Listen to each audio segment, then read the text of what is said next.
This episode of the Managing Madrid Podcast is brought to you by Intercontinental San Francisco Hotel. They are proud sponsors of our show, and they hosted our live podcast in the Bay Area during preseason with an awesome location, awesome room, and thanks everyone who came out to that podcast and supported the show and had a great time.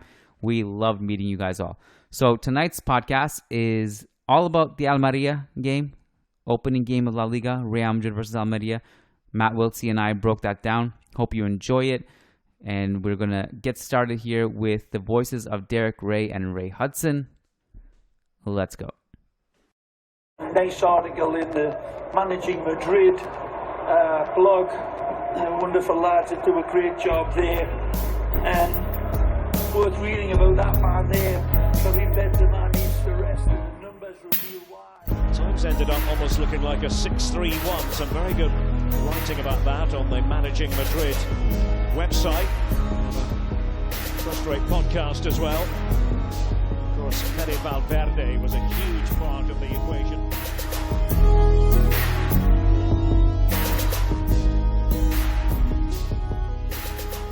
Hello and welcome to a Sunday night edition of the Managing Madrid Podcast. We are here for the very first official post-game podcast of the La Liga season, and I am your host, Kiyan, Sobhani, and I am joined by Matt Wiltse. We are going to break down Real Madrid's 2-1 win over Almeria, which had a few moments where we were sweating a little bit, but ultimately we got the 3 points.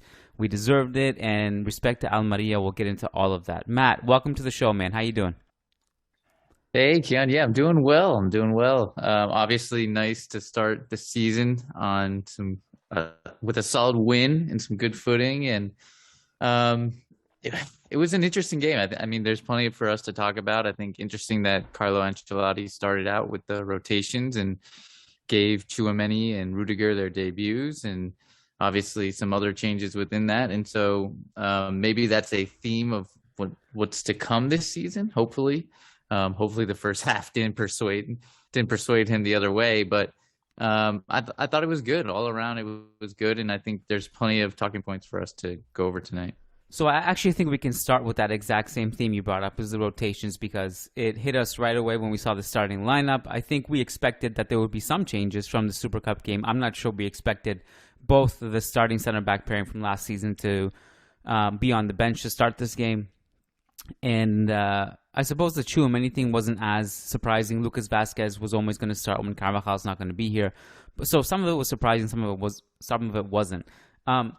I think if you zoom back on this, on a lineup like this, and you look at this lineup throughout the season, it's a damn good lineup on paper. I know that a lot of people will look at this and be like, well, it didn't work, and maybe we shouldn't have rotated and stuff. This is a good team. First of all, I do not have any issue at all with Rudiger taking his time, Tchouameni taking his time. It's not going to be absolutely world-class right away. And to be fair, I thought Rudiger was really good after that initial mistake, which we can break down in that opening sequence goal. But Rudiger was really good throughout. What I did see was there was clear chemistry issues, which is expected and understandable. And I thought Tchouameni it's going to take time for him, and I'm not worried about him at all. So I just want to get that out of the way. Where I do think criticism might be fair is, if you're going to rotate, does it make sense to do this in the first game of the season where maybe the chemistry isn't there right away? Maybe you want to ease them in a different way, especially if you want to go Rudiger and Nacho. Like, Rudiger has played with Alaba and Militao so far in preseason. Maybe there's a bit more comfort level there. Maybe there's an argument for that. Maybe you want to ease in the rotations later. But where do you stand on that? In terms of rotations from day one, how it kind of just hit us, where do you stand on that? Yeah, I think those are fair points. I want to continue to see this from Ancelotti, and so I get it that, like, look, it's the first game. Maybe these guys have literally no chemistry together, especially that kind of core trio right there in the middle, Nacho, Rudiger, Tchouameni. That is your really defensive block against any counterattacks, and we saw the chemistry was there because there was large gaps between the two, and Sadiq and Ramazani were just pinning Nacho and Rudiger back. They were really worried about their pace and their ability on the counterattack. And so I think they were almost like cherry picking, staying as close to the halfway line as they could to stay onside. And so that was forcing Nacho and Rudiger to hold their line maybe a little bit, not as high as they'd like to be. And so Tchouameni would be pushed a little bit higher, rightly so, to try and keep the ball back if we lose it. But then there was a gap between the three of them. And so that was my main concern going for the first maybe 20, 30 minutes or so. And then after that, I felt like we kind of found our groove and they settled down and that's, I mean, when you think about it, that's completely normal given the circumstances. And so after 30 minutes or so, I thought the team was much better. We ended the first half really strong, probably should have scored. It's debatable whether Lucas Vazquez was off on that goal. And we just took it into the second half. And Fede Valverde said it after the game. He mentioned that Karim Benzema talked to the group at halftime and said, look, guys, we're creating plenty of chances. Just be patient. Just be patient. It will come. And sure enough, that's what happened in the second half. And I think it was just a case of that first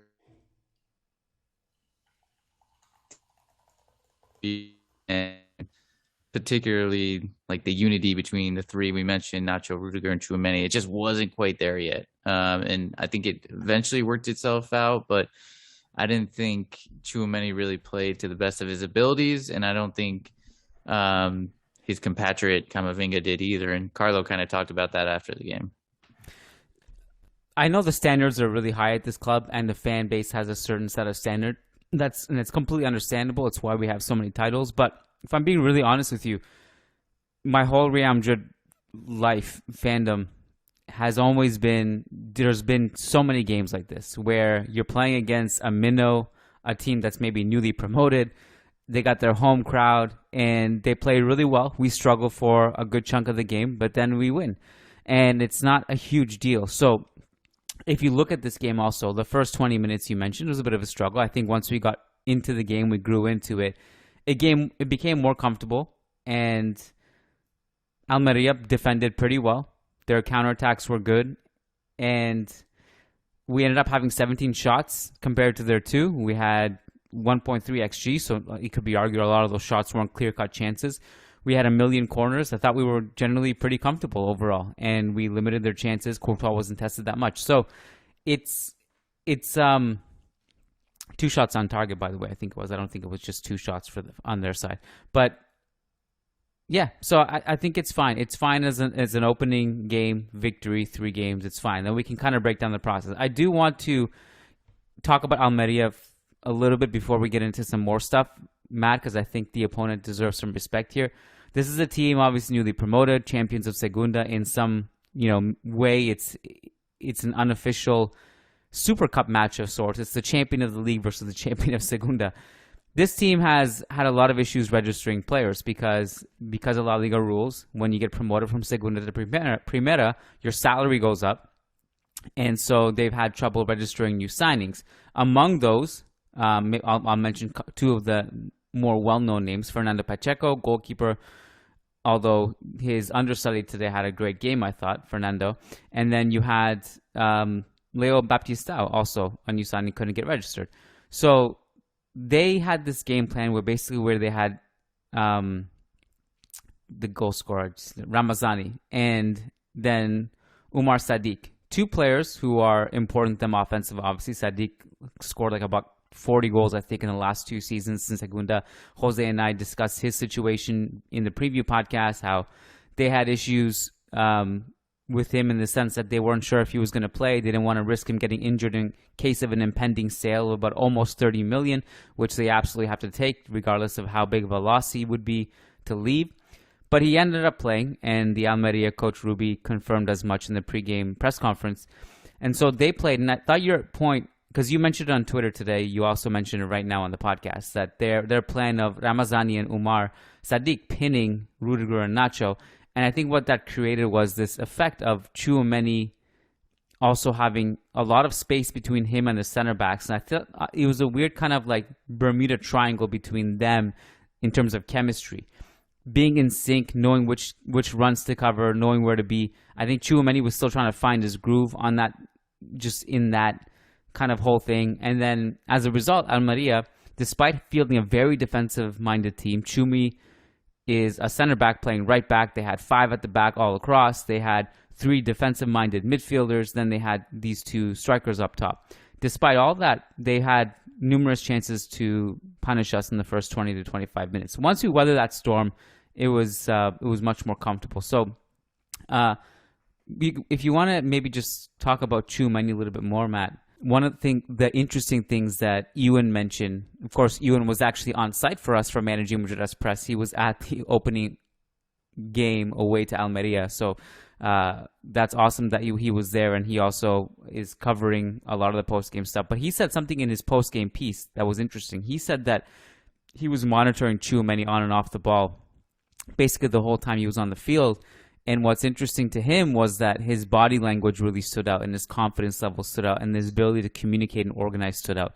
So I thought that was interesting, because I think a lot of the takeaways from people in this game about Tchouameni was that not a great La Liga debut for him. But I'm just curious to know what your thoughts on him were. Yeah, I read Ewan's piece as well, and I think he touched on that space in between Rudiger, Nacho, and Tchouameni as well. And for Ewan, it probably was much easier to see because he obviously had the vantage point of the whole pitch, while sometimes the camera angles cut it off for us. So I agree, though. I think there were moments. I felt like you had moments from Tchouameni in this game where you saw what he's capable of. Some of it was just his high press, his physicality, some of the tackles he put in, covering ground, the through ball he had to Vinicius over the top of the Almeria defense, and then also the outside the boot pass through ball he tried to Karim Benzema. Those were all moments where you're these are snapshots of what Tchouameni can bring to the table. And once he's fully integrated, once he's comfortable, this is what he can bring. I just felt like outside of those moments, it was a little bit, I would say cold, a cold performance. He's still kind of coming into his own, still obviously getting integrated. Ancelotti mentioned as much after the game. He said, Camavinga and Tchouameni, they weren't bad, but he felt like they didn't play as well as they have been in training, that they've been doing really well in training. And so that's kind of where I stand. I'm still to do my player ratings, and if I were to rate him today, I'm thinking 5 or a 6, probably a 6. He wasn't bad. It just nothing too much to note. I don't know. What did you feel? Mixed bag.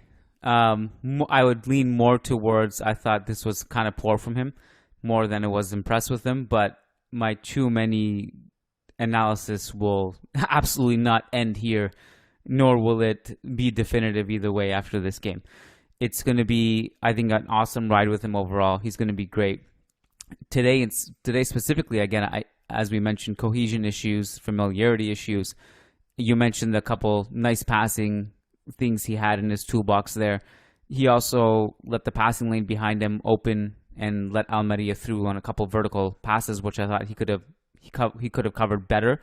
He also had that moment where he lost possession, which leads to a Sadiq chance in the box in the 13th minute. So I thought it was a mixed bag from him. And Camavinga, I think, was a little bit rusty today too. I'm not sure what was happening with him. He had a couple great help defense sequences for Mendy, where Mendy just needed some help tracking runners in that half space, and Camavinga came good. But overall, he was a little bit poor today as well. But again, the team kind of, even before the sub came on at halftime, Modric for Camavinga, I thought the team was starting to grow into it and should have been up at least 1 goal. Benzema had that great chance where, again, going back to that Tchouameni dink ball over the top to Vinicius, exploiting the high line. Vinicius, a nice square pass to Benzema in the box. Benzema shouldn't have scored. I'm still not entirely clear what happened on the Lucas Vazquez disallowed goal, because apparently, from what I understand, people have been saying, I don't know if they're right or not, that there is an angle that proves it was offside, but I haven't seen that angle yet. Does such an angle exist? Yeah, I saw it Okay. afterwards. I think ESPN showed it at halftime. But like when you see the replays during the game, it looks like he's onside. Yeah. But afterwards they drew that line and he was just barely offside. I don't know. Even then, I think it's tough to call. But yeah, I mean, I think just credit to Kroos there. It was incredible little fake touch and then cross. Even to know Lucas was there, it was just. I mean that was class from Kroos.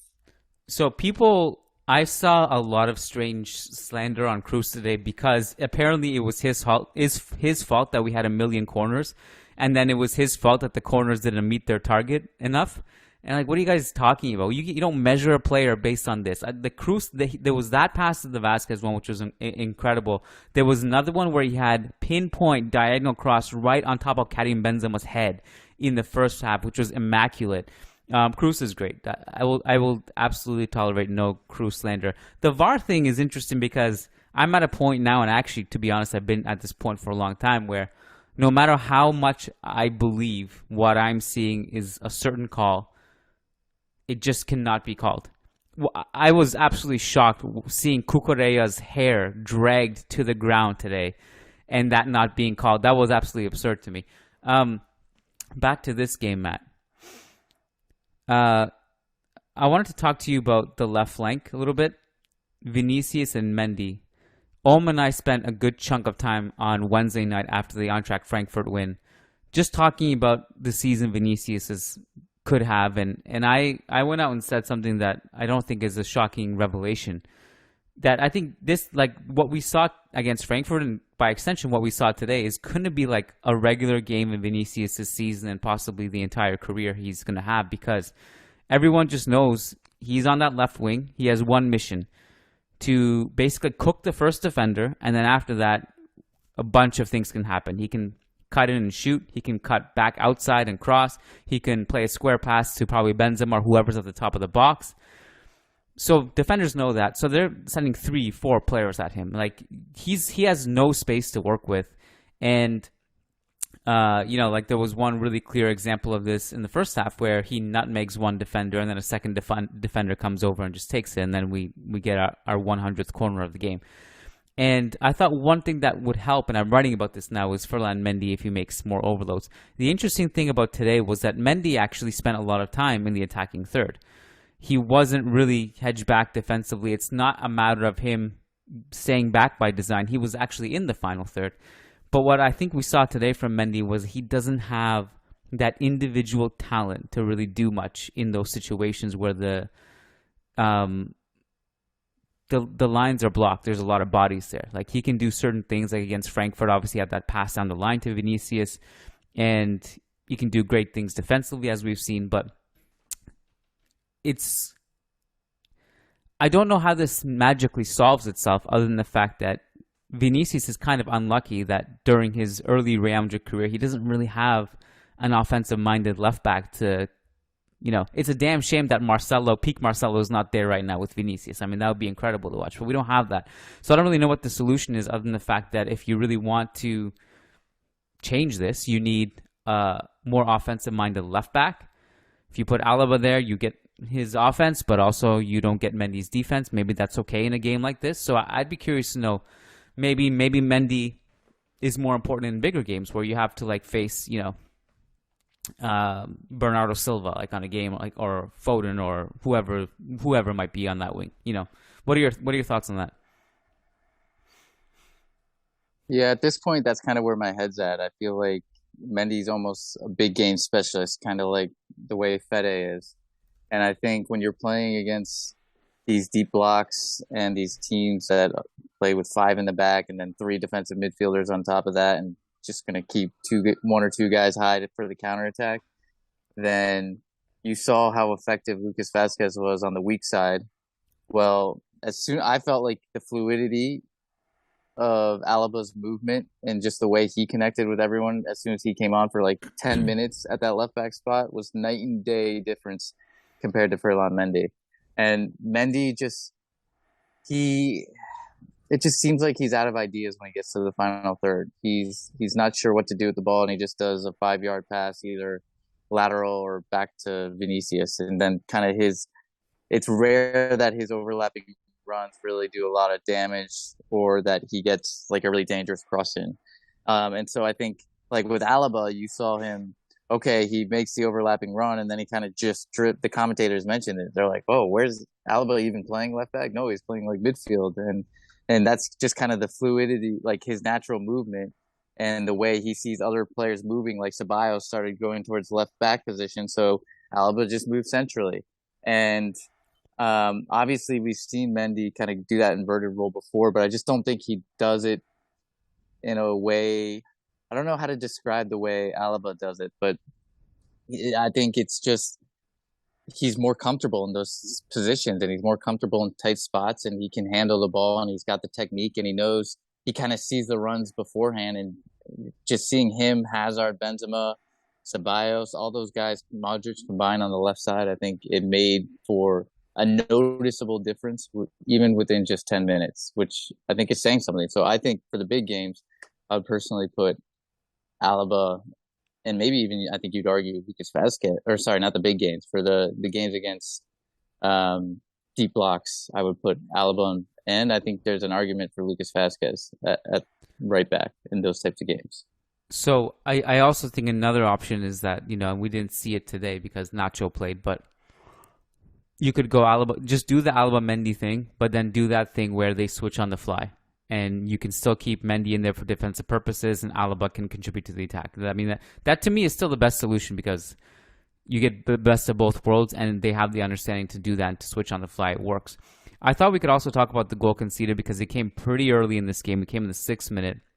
What was your read on that? I've watched this several times trying to figure out where to pinpoint blame, and I suppose like I should point out off the bat, I thought it was actually a really, really nice sequence from both Sadiq and Ramazani because they're both kind of tinkering with that run and trying to make Nacho and Rudiger guess what they're doing. They are pinning them in that situation, and it looks like initially it's Sadiq who is going to make that run because he kind of shoulder feints what's off the ball, and Rudiger has kind of an eye on him on the blind side in his blind spot, and then he leaves him because he realizes Ramazani is the one actually making the run. And by the time Rudiger realizes, basically I think it's too late. Because initially I mentioned this on Twitter, that I think Rudiger needs to hold the line and keep him offside. I think, to be fair to him, to backtrack on what I said initially in reaction to it, after watching it multiple times, I think in that moment when he realizes that that's an option, it's a little bit too late to make that decision and actually step up. And so he's kind of in this weird place where he can't step up and he's not close enough to track Sadiq either. So I think it's kind of a weird situation to deal with. And also, you could also argue Nacho maybe could have been more just cognizant of the fact that he needs to also help out in that situation too and react quicker. But it happens really quick. And I think it's a brilliant piece of movement from both Sadiq and Ramazani, and also just an unfortunate situation. By the time Rudiger realizes what he can do, it's, I think, too late to do either of them. Yeah, and so it came down to doing either one of the two, stepping up or moving back as a unit. And typically there's a trigger for backlines where you see a player who's running at you with space, or a player picks his head up and looks like he's getting ready to hit a long ball or whatever it may be. Those are usually triggers to start to drop off. The thing that was unique about this play and like just special about what Girona did was it was a one-time pass with the outside of the boot. I'm not sure who it was on Girona, but the midfield player that actually played the ball through was a one-time pass with the outside of his boot. And that, I think, is where Real Madrid also could have done better, because I know a lot of people are pinpointing Nacho and Rudiger and the miscommunication there, and I agree with that. But I also think if you stop the original source, which was that outside of the boot pass, and it was hard for me to tell on the replay whether it should have been Fede or Kroos that should have been the one putting the player under pressure to prevent that pass, but it just didn't happen. And so he had the time and space to just first time it outside the boot. Beautiful. I mean, if you look at it, it was a gorgeous pass. And so that was kind of the difference there. So I think if it was if two of those things happened, so if we prevented that original pass and if Rudiger and Nacho were on the same page there, either dropping off or pushing forward together, then we could have prevented it. But in fairness to Girona and in fairness to Nacho and Rudiger, like it was a brilliant piece of play. So it was Higueras who made the pass. And I think what also made it so beautiful was that it was a one-touch outside the boot pass. Like, he didn't even control it. It was a back pass to him, and he just flings it with the outside of the boot, and it was perfect. And it was Kroos who was originally marking him, but he kind of stopped tracking him because I think he assumed Camavinga was going to take him on the wing instead. But once he stopped tracking him, and Camavinga just didn't close down on him, and that's where the initial domino was, I think. So it was a bit of everything, to be honest, and a great finish and a great offensive play, to be fair to Almeria. What is it? Did you see a turning point in the first half, like after the initial 20 minutes, and could you pinpoint what it was that maybe got Real Madrid back into the game, or was it just a matter of just weathering a storm?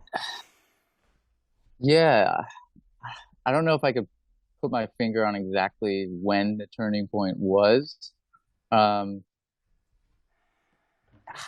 late was the Lucas Vazquez disallowed goal? Because I felt like even that's when it felt like we were starting to get momentum. 44th and I would minute. say, okay, so that was pretty late. Yeah. I would say, yeah, like 30th minute onwards, even like at least we were really starting to see the tide shift and see Real Madrid get more comfortable. And I think a couple of moments that encapsulated the change was look how aggressive Nacho was on Sadiq on some of those challenges coming out of the back. Nacho like got Sadiq better. would get the ball and Nacho was all over him. Yeah, Nacho got better and Nacho was all over him. Was as far out as like past the top of the center circle, making those challenges. And the ref didn't, I mean, they were arguably could have been called a foul either way. Ref let it play on. And I thought Nacho did really well, like from then on for the rest of the game, really. And he kind of shifted his attitude and realized, look, we gotta push this line further. And I just got to be all over Sadiq once he gets the ball. And that's exactly what happened. So for me, like I noticed that twice in the first half. And so that kind of, that for me felt like there was a momentum shift. So in the 8th minute, you had the Karim Benzema point blank shot, a 0.51 in the XG. Then you had a 36th minute, you had Vinicius right on the edge of the 6-yard box. And then you had one by Karim Benzema. That's the one from the Kroos cross from a corner in the 27th minute. That's a really great chance. And then you had a bunch of shots throughout. And I also just need to backtrack. I don't know what I saw. I must have seen a first half stat or something that Jose tweeted in terms of the XG and the shot count, but I was way off on that. I was incorrect at the beginning of the podcast. So I need to backtrack on that and just correct myself. So the XG was actually 3.11 for Real Madrid. For some reason, I thought that it was only 1.33. I don't know what I saw on social media that made me think that. But that Maybe makes more reverse. sense. Sounds like you had the reverse. Well, I saw something 3.11 versus 1.33 or something you said, or 1.13? It's possible I just read it wrong, but Almeria's was 0.8. I also said in my about the shots, I said Almeria had 2 shots, which they had 10. And even when I said it, it didn't seem right. So I don't know what I was saying. Wow, they had 10 shots? But I think it didn't seem like it. They had 10 shots and they had 3, 4, 5, 6 on target. So whatever I was smoking or drinking at the beginning of the podcast, please accept my forgiveness. I would like to apologize to everybody. So that's that embarrassment out of the way. I just wanted to clear the air on that. I was wrong at the beginning of the podcast. So the second half, once we got to a stage, Matt, where basically we were knocking it around with Modric and Ceballos and Alaba was there, and there was just a sense of control, and Almeria couldn't get the ball. The comfort kind of kicked in, which maybe it was a little bit dangerous to be that comfortable because up until the end, Almeria had chances at the end, and Courtois came up big with a couple saves, even though they were right at him. But this was still alive until the end of the game, and I thought we could talk about the depth a little bit. Against Frankfurt, it was 5 players who came in, and they were all good. And I think the only common denominator this game was maybe Ceballos, but I have to look at it again. But either way, I think regardless of whatever combination of 5 people come in the second half, it's just going to be insane quality. And the bench mob made a huge difference last season. And I'm starting to almost believe that it doesn't matter who the bench mob is. It just they seem to make an impact. Because if you go back to even the preseason, you had a situation against Barca where Camavinga, Tchouameni, and Fede started. In the second half, Modric, Kroos, and Casemiro come in. They changed the game. And then against Club America, it was the exact opposite. Modric, Kroos, and Casemiro played. And then the second half, Camavinga came and changed the game. Tchouameni came and changed the game. And then you have a situation in this game where, in both games, really, I think they did a great job off the bench.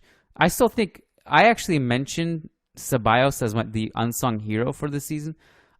The reason I said that is because I think no one's talking about him.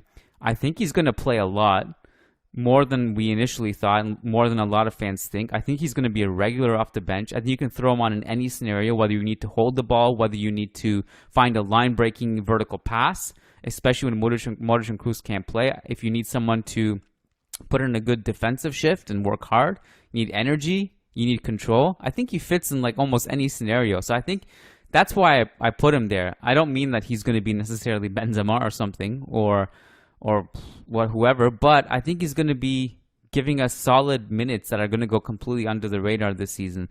So give me your thoughts on Ceballos. You don't have to do it about this game in particular because I think there's only so much to take home, but yeah, just give me your thoughts. Yeah. Well, I think Ceballos, I mean, I've been a huge fan of Ceballos and a proponent of Ceballos like for a while now. Even when he's had some down days at Arsenal, like overall his body of work there was pretty good, especially the first season. And I mean, I dedicated one of my Monday musings to him saying like Dani Ceballos deserves better because he does. Like he deserves a bigger role than even what he has now, getting the 5-10 minutes off the bench that he gets because he does so well. And I actually thought today would have been a better game for Ceballos instead of Camavinga to start. I think his type of profile, I'm not saying Ceballos is a better player than Camavinga. I'm saying his type of profile probably would have fit better with the setup we used and with the team we were playing against. And so I think that's why I would have opted for him. And so I honestly, who knows what happens until the transfer market closes. I know Ceballos and Asensio are definitely expendable, but I hope that Ceballos stays, and I hope that somehow we can still renew him and not lose him on a free because he is a quality player to have in your squad and to pull off the bench. And we've seen how important he was in the Champions League run last year. He came into those big games unfazed and just provided kind of that tranquility that he provides and that nice combination, one-touch passing. And so I think his role will continue to grow as the season goes on. And I think Ancelotti appreciates him and recognizes him. And so even though he only has 1 year left on his contract, Ancelotti is still giving him minutes and he's not giving it to Marco Asensio. I think that's a statement. And so I hope that those minutes continue to come and they grow. And I think to your point, Kiyan, like I think this is going to be the theme for the season is that the team now, we have a squad where we can make 5 substitutions and it can completely change the dynamic of the game. And we can flip a game on its head. And that's honestly what led to the Champions League, the 14th Champions League. And it's a theme that started at the end of last season and looks to be continuing at the start of this season. And I'm excited by it. I think that's the thing that's going to be I think Hazard's role tonight is probably the perfect role for him. Like, need to turn a game around, need somebody in between the lines to just kind of connect the pieces and maybe pull off one little pass or touch that just is a little bit different and unique to break some lines, and play him in the number 10, play him in a position where he doesn't need that explosiveness as much anymore. He's just kind of a connector, and maybe you switch the formation up, but it works. And I think that is a role I could see for him, and a role I could see him being successful in. And I think it's just, again, it goes to the theme where we can plug and play and maybe change formation, change personnel, change profile. And that's kind of the key to Real Madrid's success this year. So you know what we're going to talk about now, right? We have to talk about your favorite player, because we talked about Asensio. We don't know what's going to happen with him. We're going to wait till the 31st to see if he budges, he goes, he gets the message or whatever.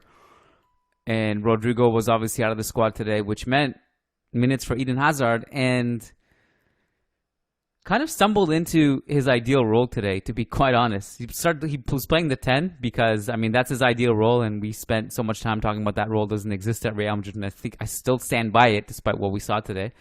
It was an interesting situation to find yourself in. Asensio's not playing, and Rodrigo's out of the squad. So you had a period in this game where you had Modric and Kroos, and then Hazard in front of them in a 4-2-3-1 of sorts, kind of like, it's depending on how you look at it, but either way, Hazard plays kind of in the hole there. Had some nice touches, good turns. Talk to me about Hazard's performance, what it means. Yeah, I think this is something that we can use going forward to kind of take down low blocks. I don't think it's something we're going to start with. I think it's going to be kind of a tool that Ancelotti uses as a game changer, where he says, okay, Hazard, you're up.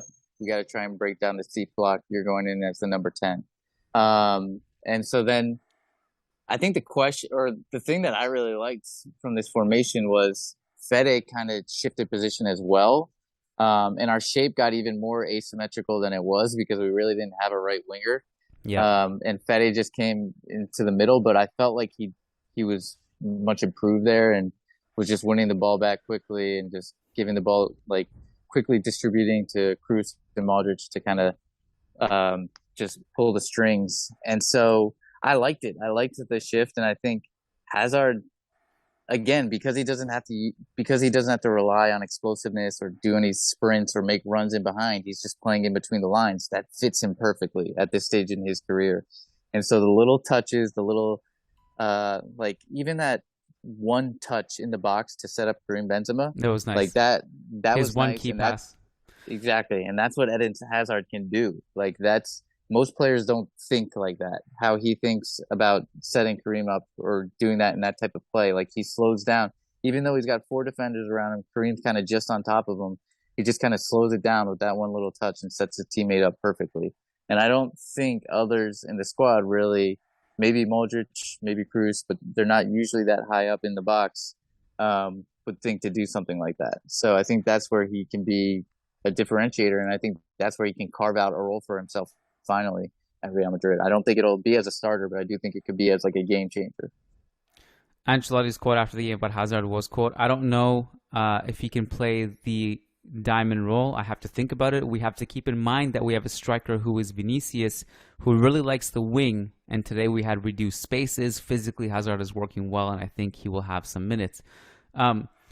We haven't spoken about the main sub, which is David Alaba, the one that we owe everything to, apart from Lucas Vazquez flying into the box, which was actually, before we get to that, on Vinicius, that was a really incredible play from Vinicius to get around his man in the box and get that shot off and nearly score himself. But great stuff from Vasquez attacking the box like that, just cutting across goal to make sure he hits that in the back of the net. What's really interesting, I don't know if you caught this, Matt, when initially Casemiro and Alaba were about to come in together, they were both getting off the bench. They both had their kits on. They were getting ready. And then all of a sudden, and Ancelotti explained this in the post-game press conference, all of a sudden there's a free kick. And David Ancelotti runs over to Alaba. He's like, "Get on the pitch. You need to take that free kick." And that's why Alaba came in sooner and he took the free kick. And I didn't realize that. Yeah, this is the Ancelotti quote. Because I actually saw it happen in real time. I saw Casemiro and Alaba together, and I was confused why only Alaba was coming in. Not confused. I was like, oh, I guess Casemiro's gonna come in a little bit later. But now it all makes sense. That must have been why David celebrated so hard. Yeah, I saw the picture you tweeted. Yeah. The Ancelotti said the ones who had to take the free kick initially were Benzema or Toni Kroos, but Alaba came in and he shot it very well. David told him to come out quickly because he was going to take it. It wasn't easy because telling Benzema and Toni Kroos not to shoot that free kick, it's a bit of a joke. But he comes in and he scored. I mean, that free kick was perfect. That literally was. I've never seen it be that close to hitting the post but going out. Like, it was like, it almost like wasn't on the inside of the post. It almost was like the middle of the post, but it kind of snuck in. It was so perfect. Like, there's impossible to stop anything like that. Just perfect free kick. Yeah, I mean, it was world class. And when I think of Alaba, like, he is the total package. He is a player. When Florentino always says his line, born to play for Real Madrid, like, Alaba is one of those guys. I feel like he fits the Real Madrid mold and the Real Madrid quality and caliber of player you expect. And he just has it all. He has it all. And like, that spot kind of hedged towards the right of the outside of the box on the right side of the pitch. Like, that is perfect for him. Like, he should be taking those all day. And it's nice to score from a direct free kick. I can't remember the last time we scored from a direct free kick. So it was nice. And it was just hilarious that he literally steps on it. But what I noticed too, right before he took the kick, was he looked so, like, he just got in the zone. Like, his face, the camera angle just kind of zoomed in on his face, and he just looked locked in. And you kind of had a feeling. And so it was cool to see him literally just go from the bench and get that locked in that quickly. Just a couple notes on the offense. Between Benzema, Fede Valverde, Vinicius, and Kroos, they had 15 key passes among them.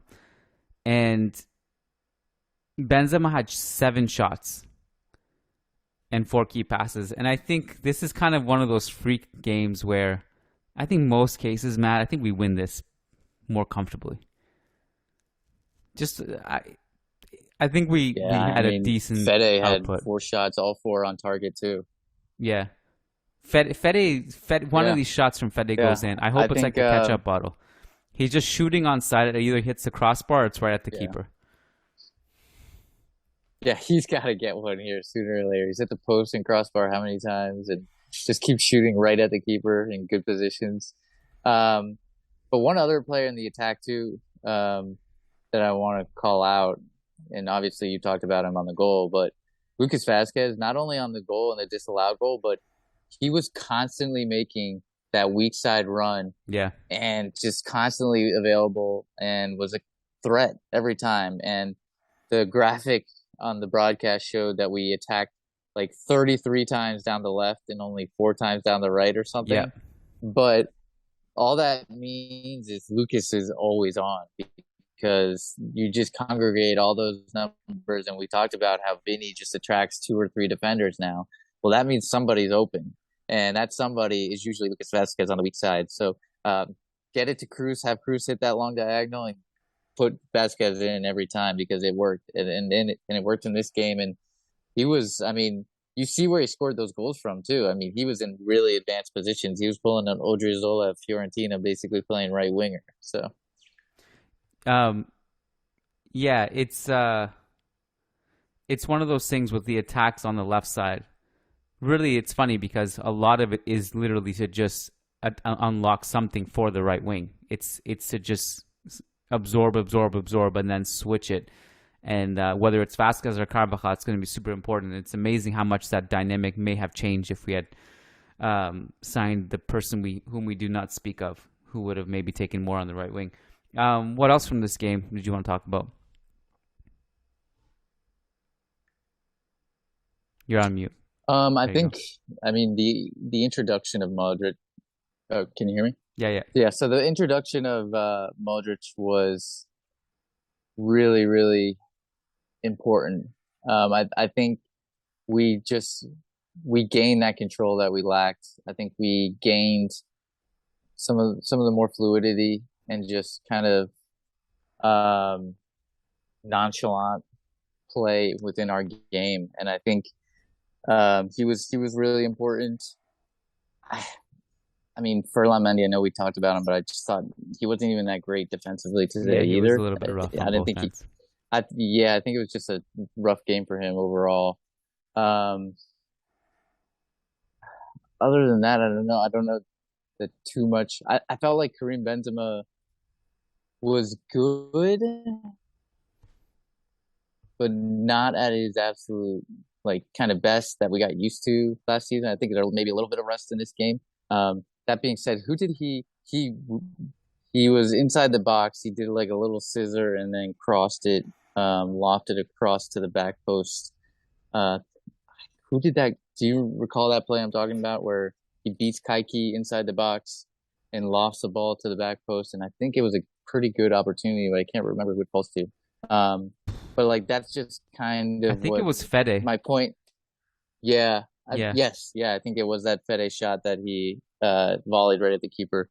My point in bringing that play up is that even when he has these types of games that quote unquote are quieter, even though he has the most shots and still has like 4 key passes, is he can do something out of nothing. And he is that player. The reason why Mariano, Jovic, and whoever else all these other guys aren't going to play many minutes in that position is because you can't afford to take him off. You just can't. You got to keep him on the full 90 minutes. He's that differential of a player, and he's that important. Yeah, I think with the reason I'm okay with this Benzema performance, apart from the obvious fact that he's Benzema and he's allowed to basically, like, if every single game for the rest of his career was terrible, I still would forgive him for it based on what he's done. But beyond that obvious thing is that he was very involved. Like, was not shy today. Like, it's one thing to be inactive and shy away from the game and be bad, but he was just not efficient, and maybe he was a little bit rusty or tired. I don't know what the word is, but leg heavy something, rusty. But he was making those runs into the box to receive passes. He was setting up his teammates. He was working hard. Again, 7 shots is insane. 4 key passes on a bad night. I mean, it's silly. Like, he's going to be fine, so I'm not too worried about him. Just doing a quick scan of my notes. We're at that stage of the podcast now. We mentioned Nacho. Like, yeah, you mentioned Nacho growing into it and marking Sadiq. I thought he also had a huge intervention in the box in the 84th minute. Thought he was pretty good. How would you the initial how would you grade Rudiger in his La Liga debut?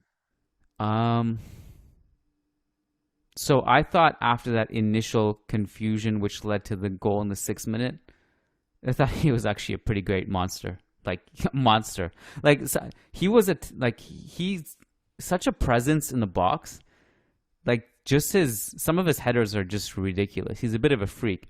Now, there was one which I thought on Rodrigo Eli later in the game where he lets Eli free, but that's kind of like I think a combination of a lot of things happening where they were doing some zonal marking, and a bunch of Real Madrid players I think were a little bit confused as to who they're supposed to be picking up. But overall, I thought he was really good, and there were a couple moments in the second half in particular. I remember that Almeria strikers had basically a foot race between him and Rudiger, try to get to, and they have no chance. Like, Rudiger is so fast.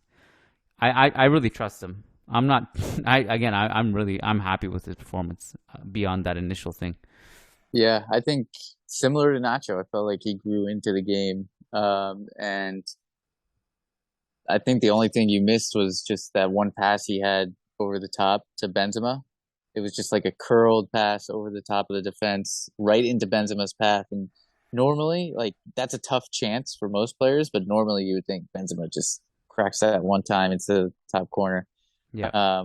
But just didn't come off. But those were kind of the 2 highlights I felt like from Rudiger, and the other pass I mentioned from Tchouameni in the first half, where you're like, okay, these are sequences, moments, snapshots, whatever you want to call them, that show off the skill set that these guys have. And then once they gradually kind of find their rhythm in this team, get to know their teammates better, like, I'm sure we'll see more of that.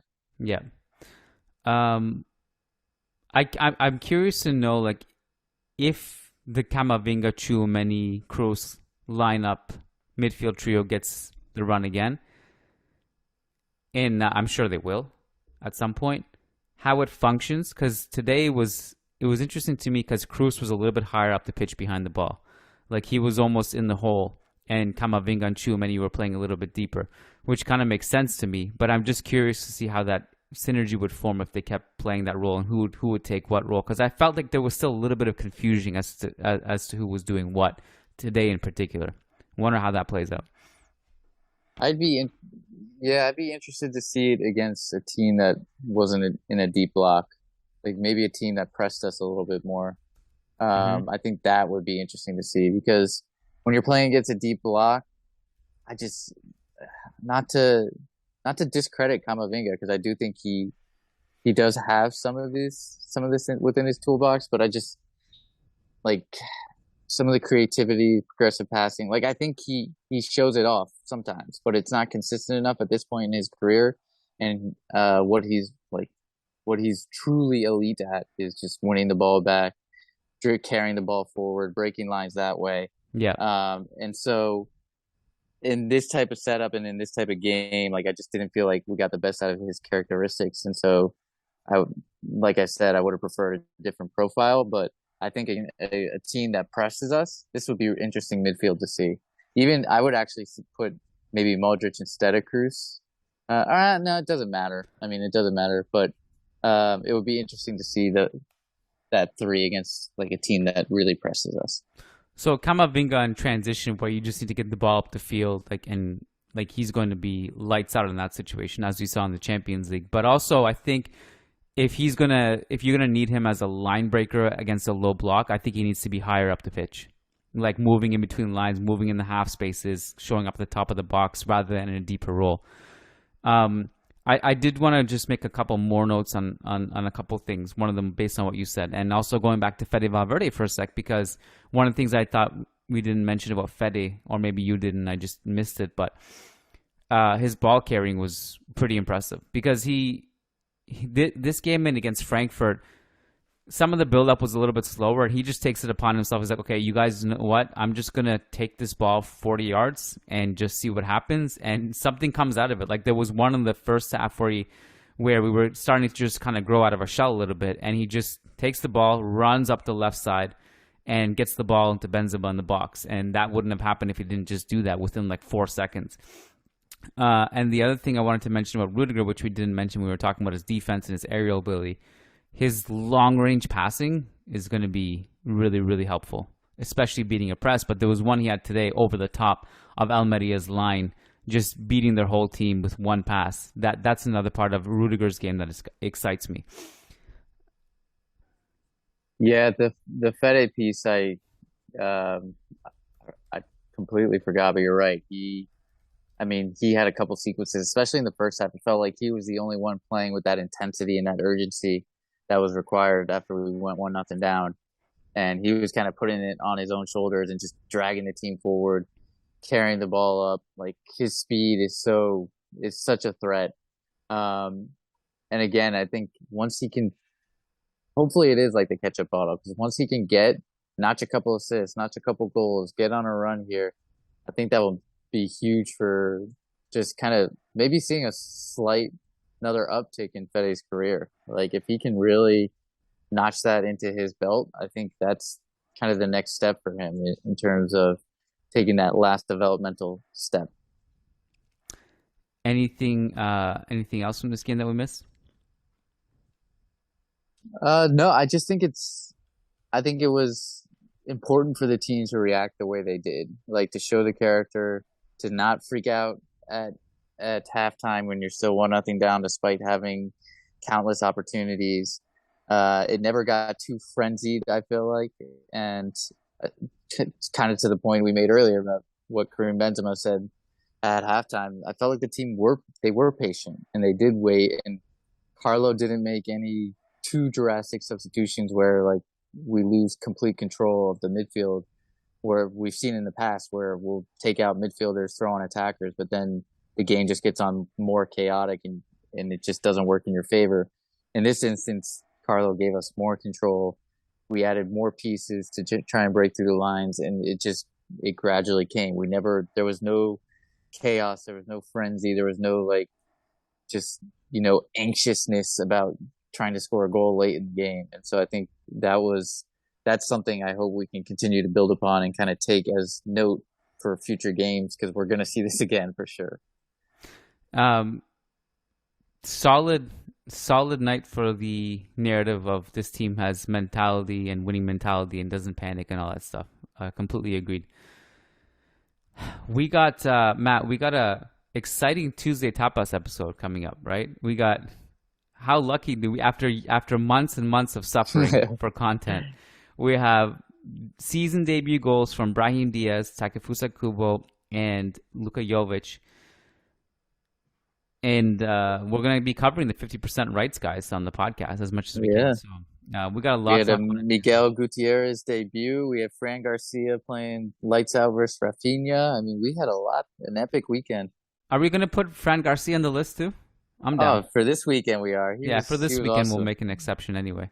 So if we still have 50% of his rights, so he's the same as these other guys. The thing, we need to make a spreadsheet and keep, because I'm losing track of who we have 50% rights on. It's a growing list. It's a new thing we have to keep track of now. So, listeners, if you want access to that one, patreon.com/Managing Madrid. Every single Tuesday night, Matt and I do something called Tuesday Tapas. We bounce around the Real Madrid universe and also discuss some of these guys, like the people on loan and also the people who we have 50% rights on, discuss their performances and all that. So go over to patreon.com/Managing Madrid. Some housekeeping. We're going to have a podcast, or actually I think we're going to have 2 free podcasts tomorrow on Monday as well. We're going to talk about, Lucas and I are going to talk about stuff. And then also there is a Las Blancas episode, which will either drop tonight or tomorrow morning. So stay tuned for that. And again, the Patreon stuff will be on Tuesday night, Tuesday Tapas. And I just want to clarify that stat I brought up at the beginning of the podcast was for the first half. So in the first half, Real Madrid's XG 1.33 to Almeria's 0.24. This part actually is the one that blew my mind. We had 17 shots in the first half, which is a lot of shots for one half of football. It's a lot. So just wanted to clarify that further, so you guys know what I was smoking. It wasn't too crazy. It was just a first half stat. That's all. Matt, appreciate your time.